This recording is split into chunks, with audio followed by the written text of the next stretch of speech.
There's something brutal about professional sports that no one likes to admit. Sometimes hard work and sacrifice don't guarantee a reward. Fans often see the highlights and assume the story is glamorous. But what about the veteran who has clawed his way back from injury only to find the door slowly closing? It's the paradox of pro hockey. You fight to return, only to discover the team has already moved forward without you. Yet in these situations, resilience can either revive a career or write its final chapter. Kaye Jonkroc knows that fight all too well.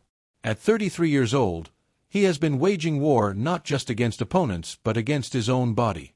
After enduring a sports hernia and aggravating his groin, he spent most of last season sidelined. The recovery wasn't quick, but his determination to return to game shape was undeniable. And still, when he finally did step on the ice, questions about his long-term future with Toronto started to simmer. Jonkroc's comeback was brief, totaling just 19 games. He registered 1 goal and 7 points, numbers that looked modest but carried hidden context. His ice time rarely exceeded 16 minutes, often hovering closer to the bottom of the lineup.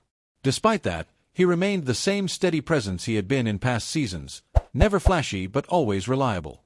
It was proof that even after setbacks, he could still perform his role, though whispers about his spot continued to grow. What stood out in that small sample was his efficiency.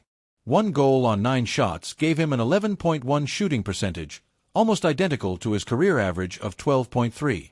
That quiet consistency reflected the player he's always been, dependable, not dominant. Toronto didn't ask him to be a game-changer, only a stable contributor on the bottom 6. And even with limited minutes, he delivered. But hockey is a business, and sometimes being good enough isn't enough when the roster math changes. Leafs Nation, what's your verdict? Does Jonkroc still have a role on this team, or is his time running out? Drop your thoughts below, and don't forget to subscribe and hit the notification bell.